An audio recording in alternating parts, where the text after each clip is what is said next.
Hello, Swifto here, and welcome to this third part of my silly little audio story, Lab Rats, The Whole Story. For this third part, I shall be reading Chapters 4, A Wholehearted Promise, and Chapter 5, A Hole in the Wall. I hope you enjoy, and thank you very much for listening. Chapter 4, A Wholehearted Promise. The time machine had landed back in the same small room of Paul's laboratory, barring perhaps just a few centimetres to the left of its original resting place. Paul pressed a few buttons and switches, and the portal below them disappeared. The top of the machine lifted up into its original position, reconnecting to the mess of wires hanging from the ceiling. Paul then enthusiastically leaped out of his chair down to the ground. Well, that was very interesting. Interesting. Being stuck in an empty void, going through a nightmare land and almost being killed. Oh yes, very interesting. Don't you realise the implications of what we just did? We have just gone beyond our universe as we understand it, to another place that exists outside our space-time continuum. Paul smiled with excitement as the ideas raced around in his head. Just think of the possibilities. The theory of alternate universes is true. It's really real. Can you imagine what it would be like to travel to another version of our universe? And that place we went to, a place where our thoughts can come alive. I almost want to travel back there again right now and experiment with it some more. But what about taking me back home? You said you would get me back home. Paul's smile dropped and the excitement drained from his face. Of course, I'll have to get you back home first. Well, if we've learned anything today, other than, alternate universes that exist and we can travel to them, which some might say is an even greater discovery than time travel, we've also learned that this machine of mine still needs some work yet. Well, it looks like I've got another long night ahead of me. At that moment, Paul's attention was grabbed by a clock in the lab next door. Looking through the glass door, he saw the time it was displaying and thought it was odd. Then he exclaimed his thoughts aloud. That's odd. What's odd? Colin asked.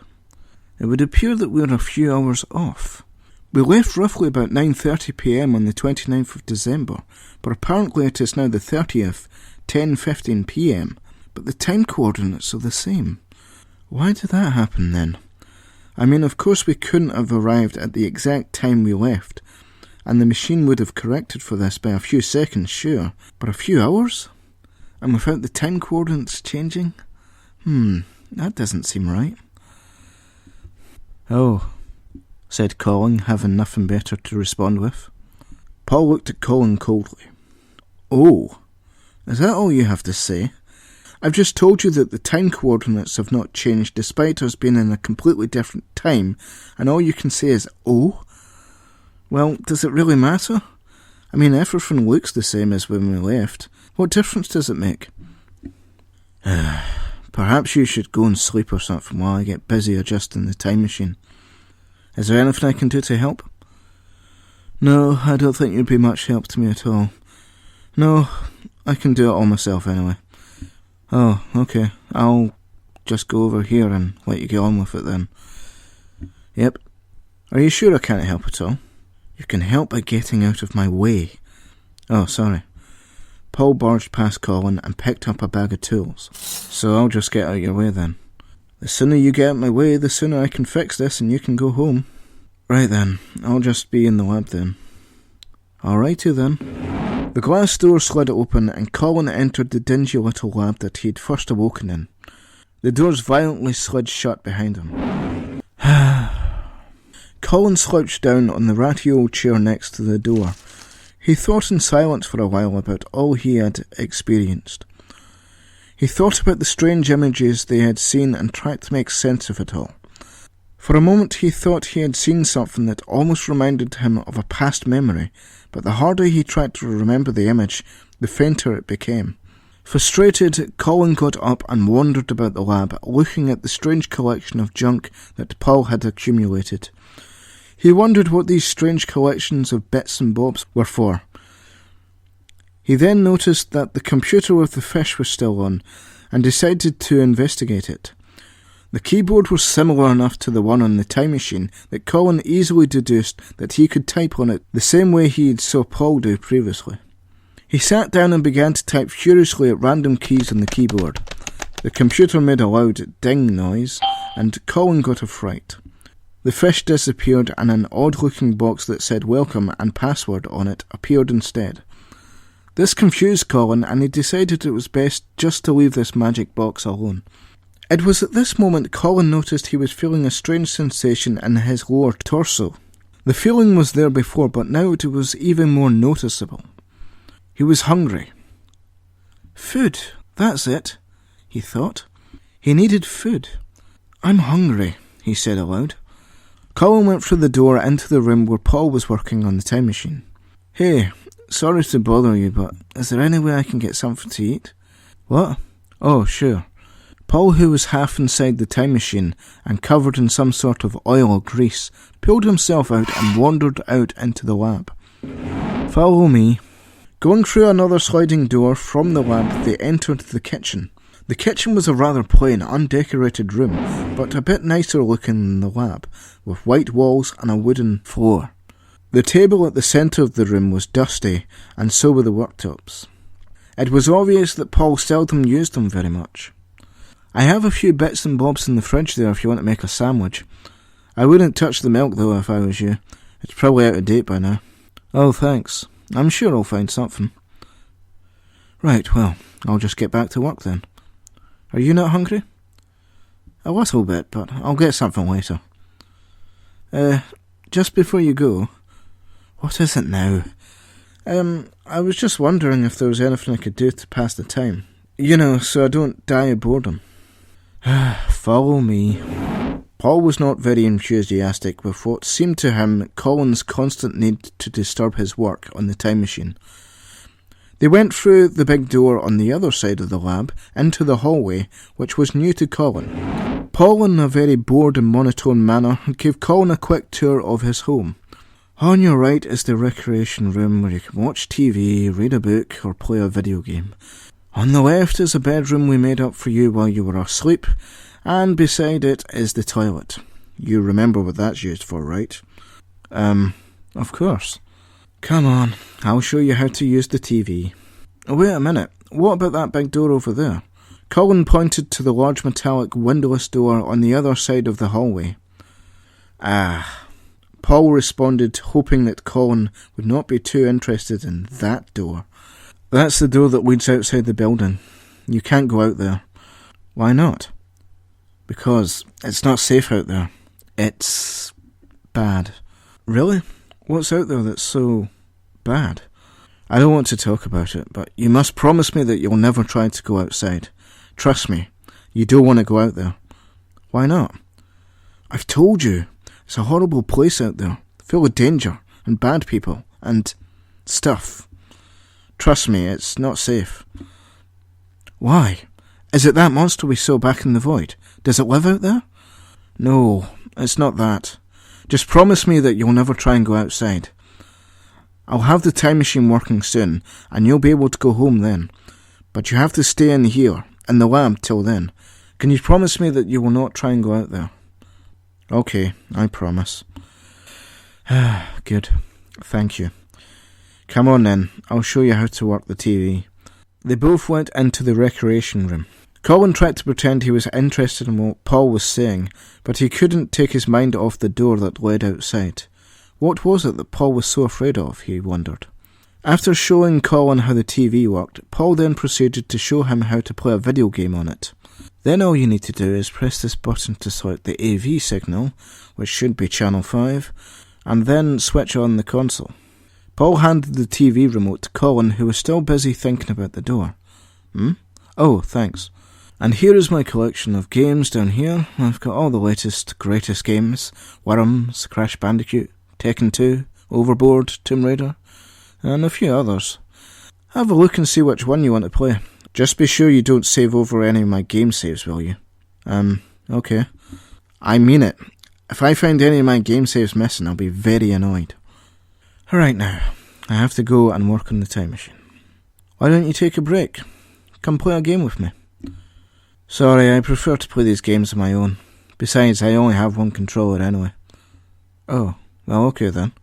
Colin waited for Paul to leave before sneaking over to the door. He opened the door slightly and slowly he crept out into the hall. He looked over at the door that led outside with intentions of investigating it. However, he turned round and to Colin's surprise, Paul was standing on the other side of the hallway, looking at him menacingly. Going somewhere, are we? Just going to the toilet. Really? Said Paul with venomous scepticism in his voice. Yep, this door on the left, right? Paul leaned into Colin's face with uncomfortable closeness. You made a promise, remember? I'm only trying to watch out for your safety. All right, I said I promised already. Paul grunted. He stormed off back through the lab doors, leaving Colin to ponder what was it exactly that Paul was so afraid of outside. It was a question that would nag him forever if he did not find out. However, for the moment he had another nagging feeling that needed to be dealt with.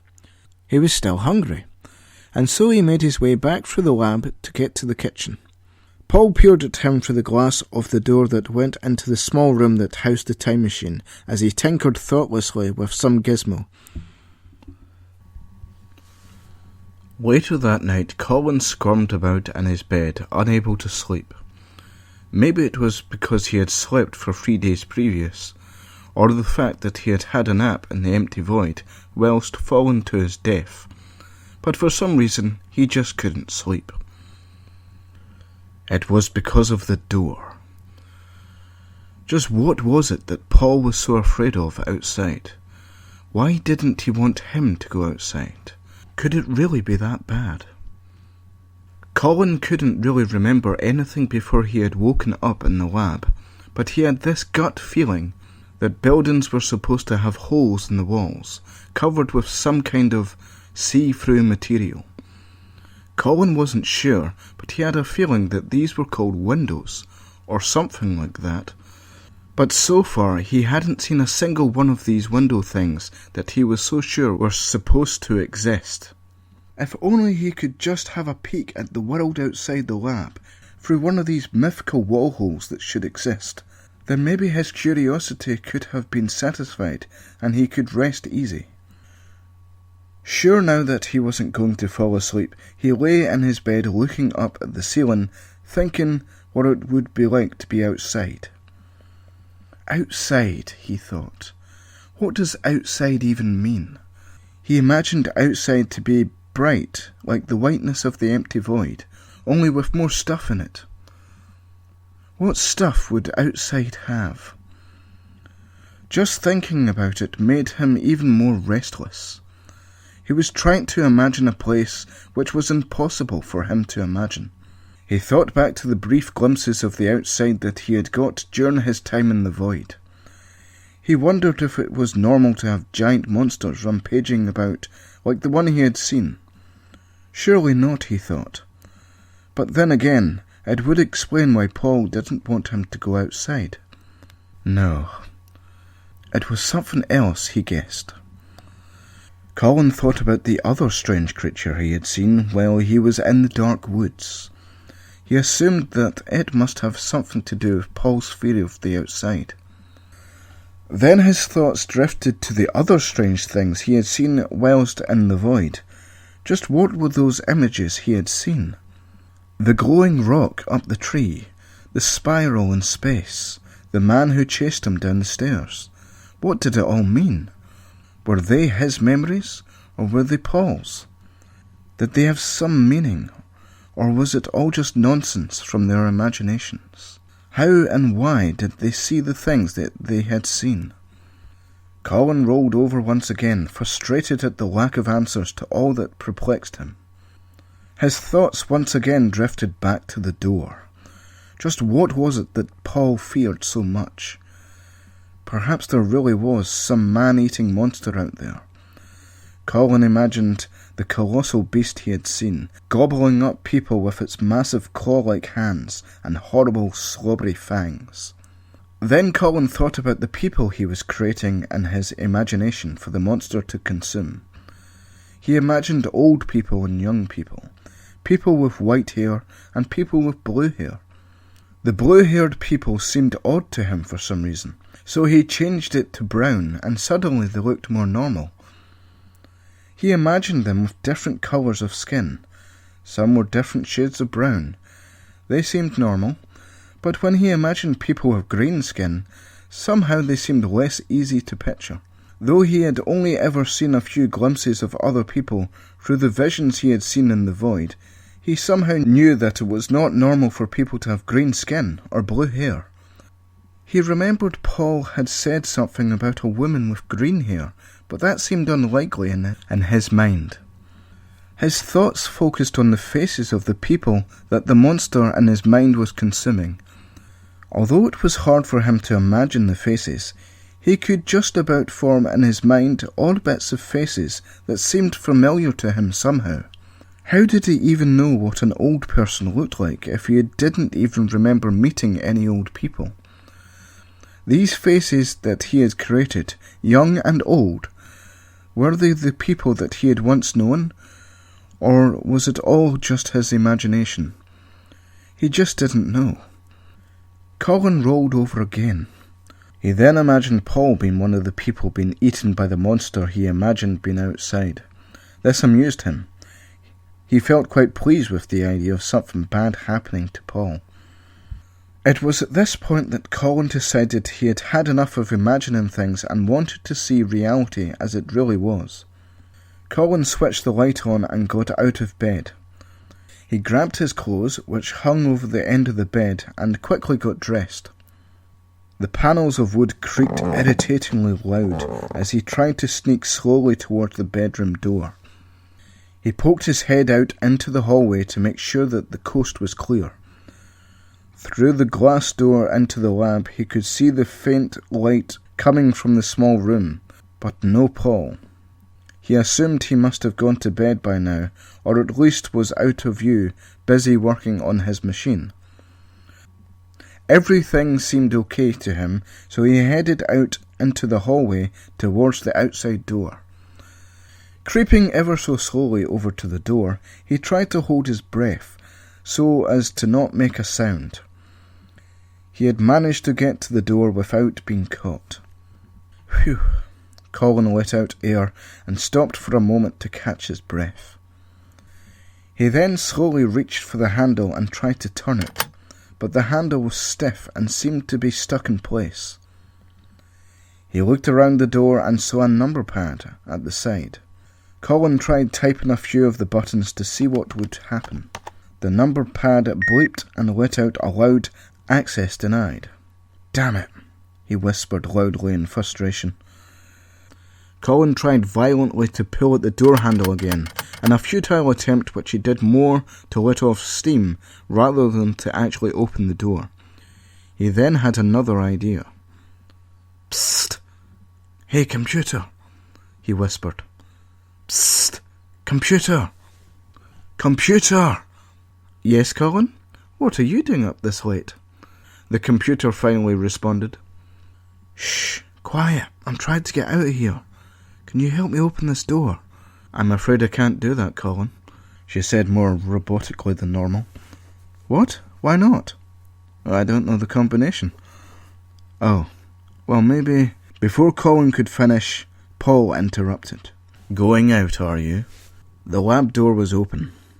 Paul was standing at the other end of the hallway in his pyjamas. He was very cross. Not only were his arms crossed, but his frowning face also looked very cross, and so was his temper. In fact, the only way he could have been crosser was if he was a cross-eyed Jesus on a crucifix on a pirate treasure map being used as the X cross to mark the location of some buried treasure. In other words, he was somewhat cross indeed. "You can't just keep me in here forever, you know," Colin yelled. "You've got to let me out at some point. I told you, it's not safe out there. You won't be here forever. I'll have fixed the time machine tomorrow and you can go back home. But what is it that's so dangerous out there? Why can't you just tell me?" "Oh, just go back to bed, you idiot. I want out. Let me out." Colin banged the door in time with his words. Paul rushed over to stop him. Quiet! They might hear you. They? What is it? Who are they? I can't tell you. You'll just laugh at me if I try to explain. Just tell me. Maybe I could help you get rid of them. Are they man-eating monsters? What? No, it's hard to explain. I get it. You don't trust me. Is that it? Well, how can I trust you when you try to escape whenever my back's turned? Escape? So you admit you're basically holding me against my will? It's for your own safety. What is? Imprisoning me in this cold, nasty place? Trust me, you're better off in here. Cold and nasty it may be, but out there it's colder and nastier by far. I'm going back to bed. Better get that machine of yours fixed, because if you don't, I'm going to force you to let me out of here. Colin stomped off back to his room, slamming the door behind him. Don't worry, it will be fixed. I'm only too happy to get you out of my life and back to whatever shithole you spawned from.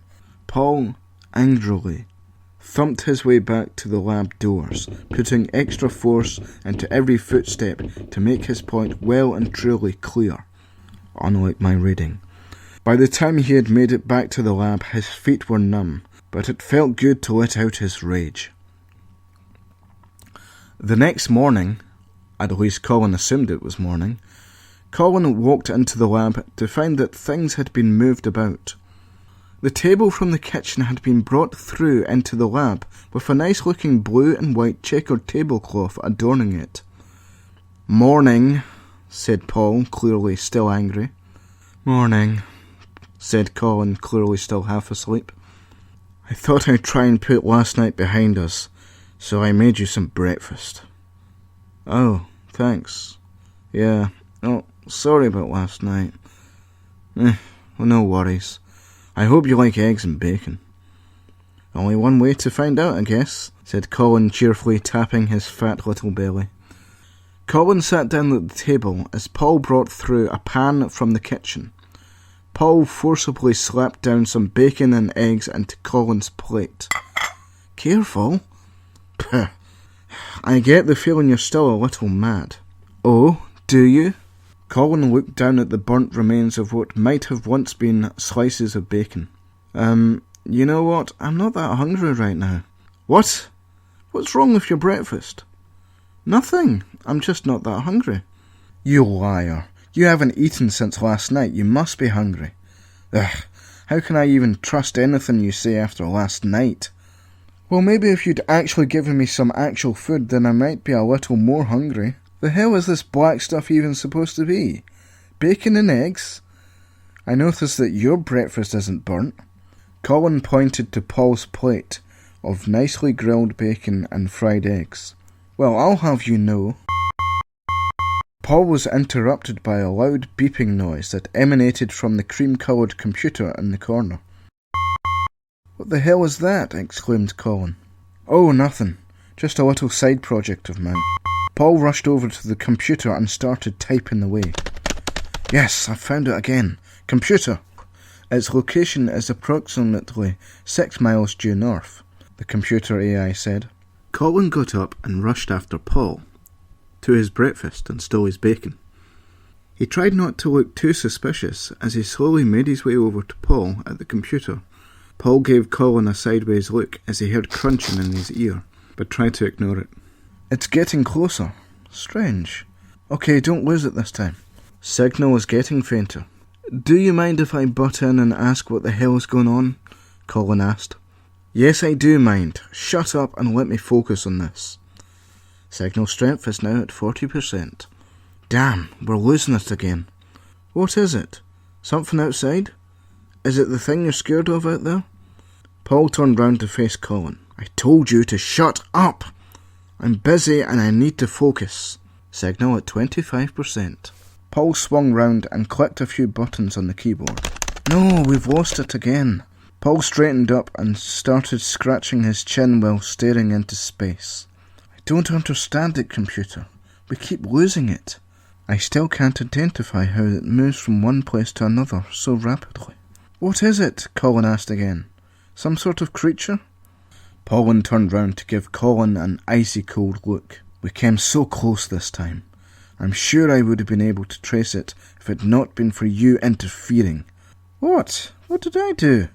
What did you do? You messed up everything, that's what. That's it, I'm out of here. Oh no, you don't. You can't get out anyway. Only I know the combination. Whatever, I'm just going to go through into the other room and play some Tomb Raider. No, you didn't eat your breakfast, so no games. Paul darted across the room to block Colin from leaving the lab. You're so childish. Let me past. No, eat your breakfast. My house, my rules. You burnt it deliberately. Some kind of sick joke of yours, I'm sure. Now budge off and let me past. Nope. I'm going to teach you a lesson. You made a promise to me last night, and then you tried to break it. This is what you get for not keeping promises. Paul started to type on the number pad beside the lab door. What are you doing now? You're not leaving this room until you eat your breakfast. You know, for someone who's supposed to be super smart, you sure are a retard. Colin grabbed Paul's wrist and swung him away from the door. An enraged Paul hurled himself at Colin, pushing him to the ground. Colin responded to this by punching Paul over the head. Paul kicked Colin in the shin before getting up and leaping towards the number pad. But Colin grabbed him before he could make it and brought him back down to the ground. Oh, you boys, why don't you play nice? The computer said, watching everything from a small camera on the wall. Paul pulled himself back up and thumped Colin square in the face. Colin's anger allowed him to ignore the pain. Paul got the full force of one of Colin's punches in the stomach, which winded him. Somehow Paul was able to get back up after a few seconds, and he pushed Colin back. Colin staggered back into one of the desks behind him and smashed its contents to the ground. Just before the door closed, Colin speeded through the door, pulling Paul out the way and pushing him back into the lab, just in time for Paul to be locked on the other side. Haha, I guess you're not as smart as you thought you were. Colin gloated from the hallway as Paul watched him through the glass panels of the lab door. Damn you! Open this door! It's you that's locked in, smarty pants. Alright, the combination is 5304. Is that so? Colin said sarcastically while looking at his fingernails as if he couldn't care less. Hey, did you hear me? I said the combination is 5304. Oh, no. I'll open the door for you if you open the door for me. What? I said the combination is 5304. No. If you want in here, you're going to have to let me out there.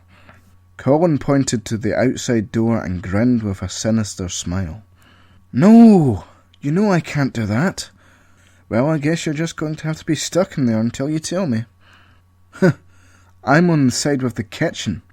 I've got food. You're the one who's worse off. Not really. I'll just have to break the outside door down and find food elsewhere.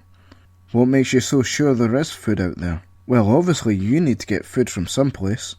You must have to go outside at some point to get it. Well, aren't you smart? Okay, but you still won't be able to break the door down anyway. Oh, you want a bet? No, I just want you to open the door already. Give me the combination for the outside door. No! Give me it! No! Give me the combination! No! Well, that's it then. I'll just have to go and play some Tekken until you change your mind. Okay, wait. Yes? Fine. If you want out so badly, then I'll give you the combination. But just remember, I warned you it was dangerous out there. Whatever, just give me the code. I'm just saying, I was only trying to protect you. The code! Alright. 228176.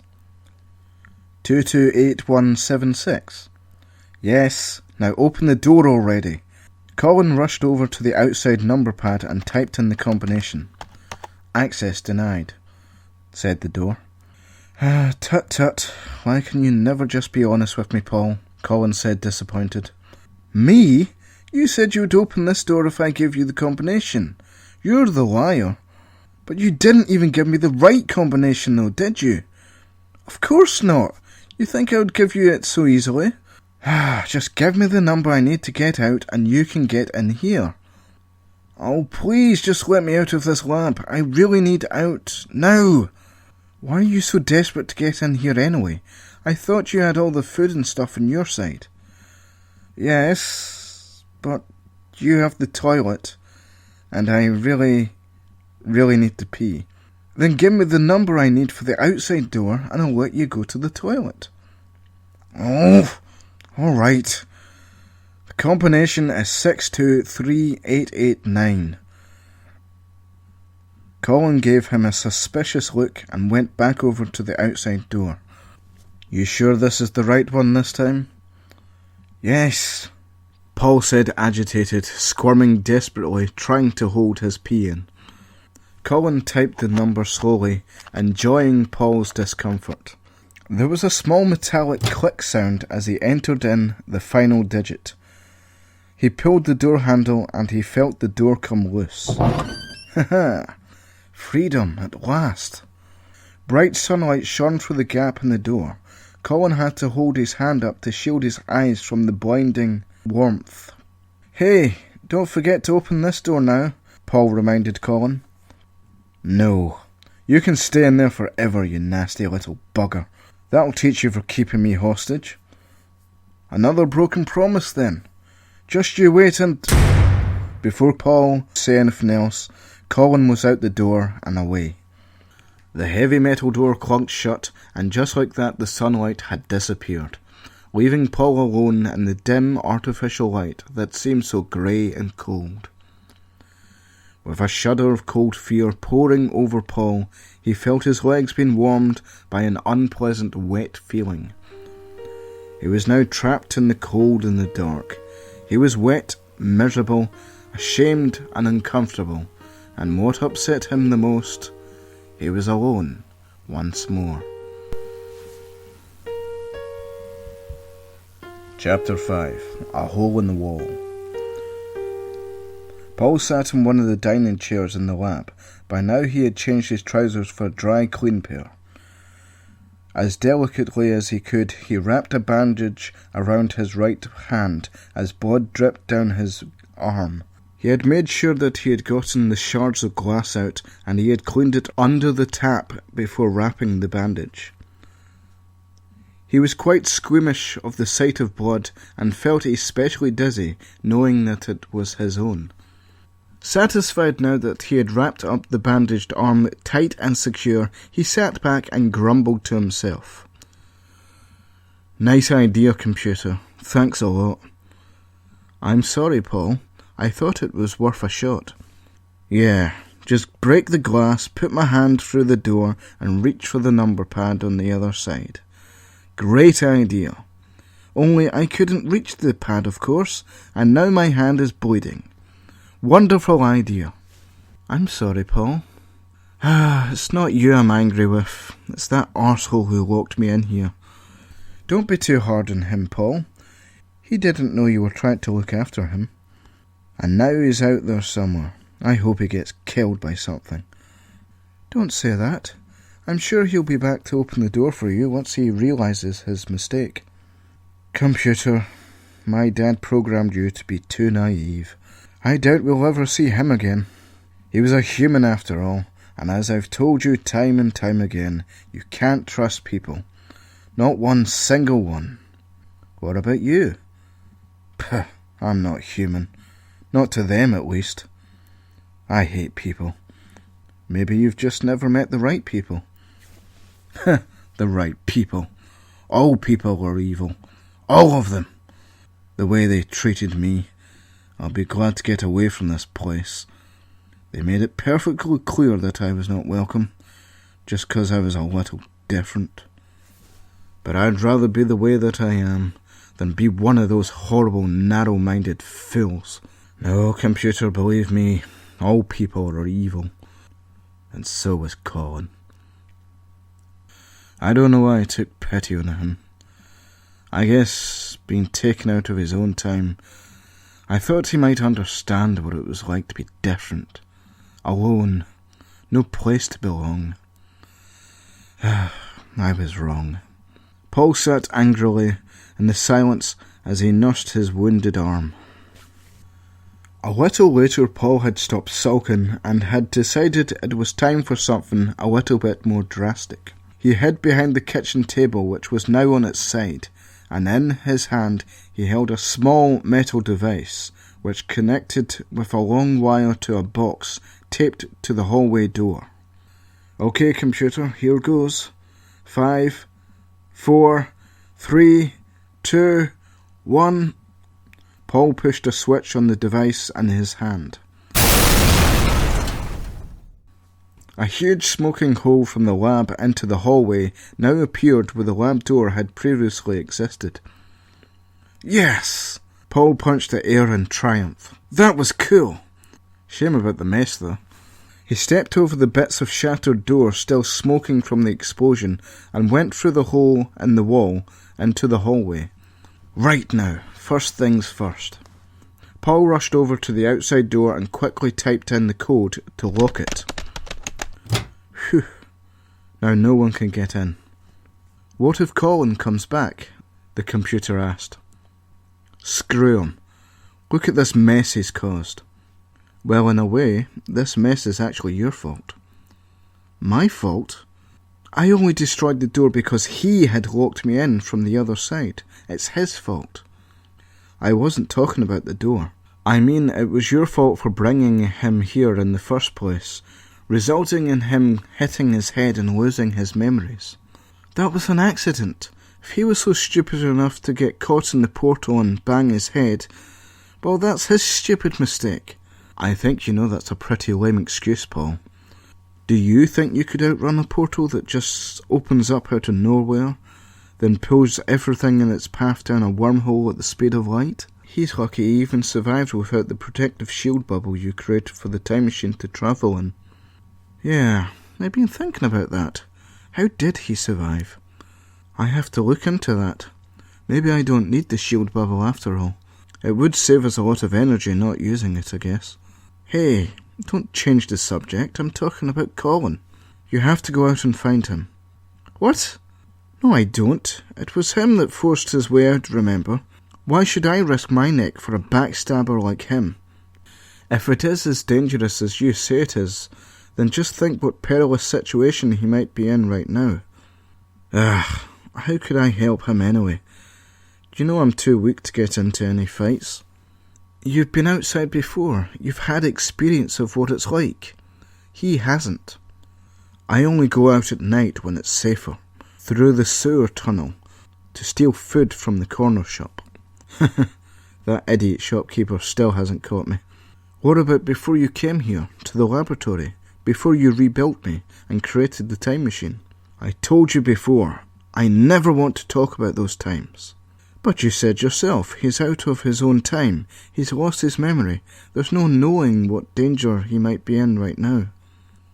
Well, you brought him here. It might have been an accident, but it's your responsibility to get him back home safe now. Could you really live with yourself knowing that you left him to whatever fate awaits him? Oh, sometimes you make me really angry, computer. Donald. What? I want to be called Donald.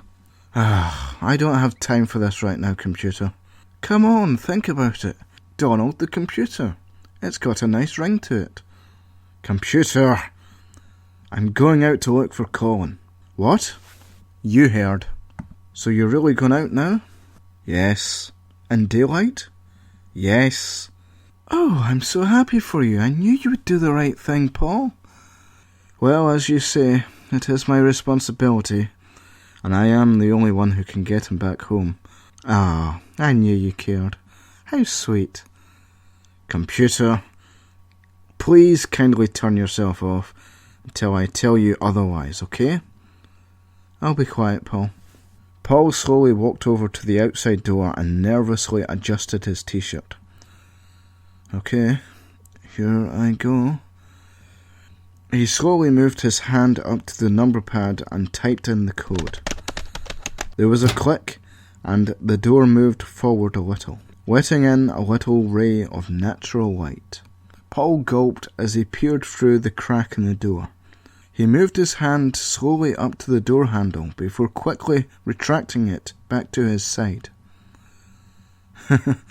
"Just getting some air," he said nervously as his feet felt extremely heavy and immovable. Paul took a deep breath and leaned forward as though he was about to take a step forward to the door, but instead he stepped backwards. "I can't do it." "Go on, you know you can do it, Paul," said the computer reassuringly. "I thought I told you to switch off." Okay, you're right. I can do this." With a worried look and almost tears in his eyes, Paul moved slowly towards the door. He reached out slowly and opened the door a little. His little pale face poked through the doorway with a sense of terror, but also more than a little wonder. There was a pleasantly cool draft of fresh air running past Paul's face, which seemed to make the lab's air conditioning seem uncomfortably stuffy by comparison. His eyes got used to the bright sunlight, and looking back into the hall, he thought it looked so dark and grey.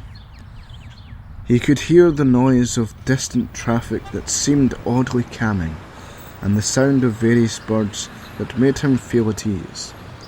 He was no longer scared. In fact, he felt good.